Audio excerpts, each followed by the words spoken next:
네, 오늘 우리가 나눌 말씀은 민수기 10장 1절부터 10절까지의 말씀입니다.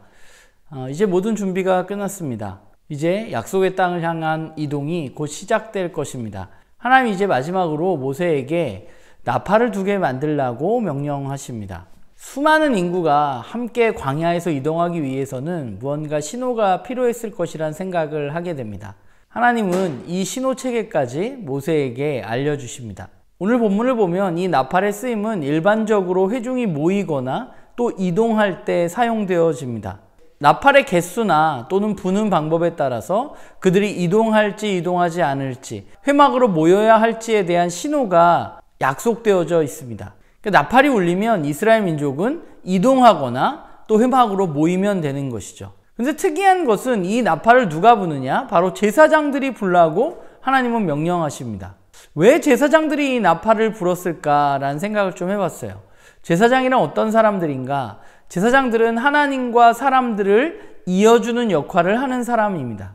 그런 의미에서 보자면 이 나팔 소리는 하나님의 명령에 따라서 이스라엘 민족이 움직일 수 있는 신호입니다. 그들은 구름이 성막위로 떠오르고 또한 제사장에 의해서 나팔이 불려질 때 그때 이동하게 되는 것이죠. 그들은 이 나팔 소리를 들을 때 하나님을 기억하고 하나님의 명령을 기억하면서 이제 움직이기 시작하는 것입니다. 그런데 이 나팔의 쓰임새는 이 광야에서의 이동에만 사용되어지는 것이 아니라 다른 용도가 있습니다. 그 용도는 무엇이냐 하면 그들이 약속의 땅에 들어갔을 때, 그곳에서 전쟁에 나가게 될 때 하나님은 그들에게 나팔을 불라고 하십니다.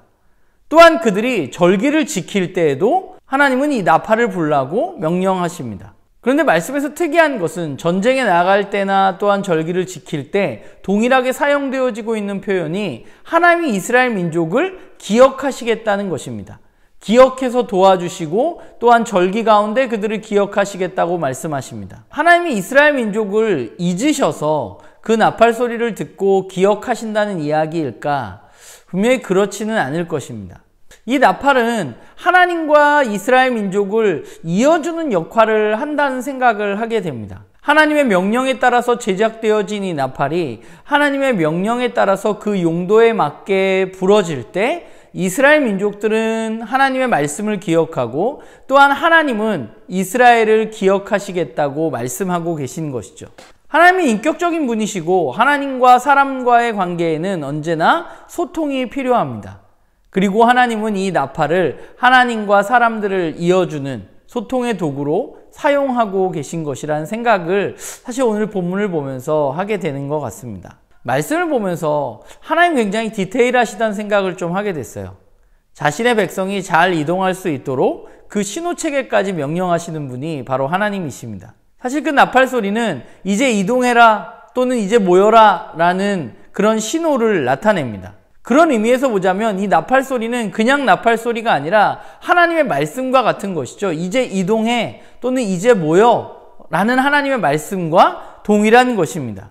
그렇기 때문에 하나님이 명령하신 이 나팔은 그냥 나팔 소리가 아니라 하나님의 말씀인 것이죠. 이스라엘 민족은 그 하나님의 말씀에 따라서 이동하고 말씀에 따라서 모이는 사람들이 바로 하나님의 백성들입니다. 그래야만 이 여정을 잘 마칠 수 있는 것입니다. 어제 말씀에서도 그런 이야기를 했지만 우리에게는 눈에 보이는 구름이 없죠.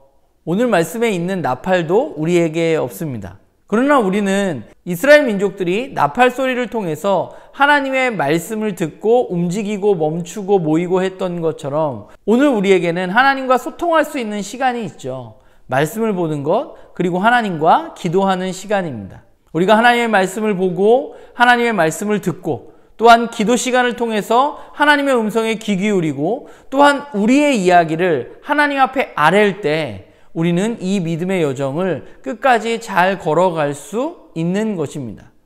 나팔이 이스라엘 민족과 하나님을 연결해주는, 이어주는 소통의 역할을 해주었듯이 오늘 하나님의 말씀 또한 우리의 기도가 하나님과 우리를 이어주는 그런 소통의 도구가 되어진다는 생각을 해보게 됩니다.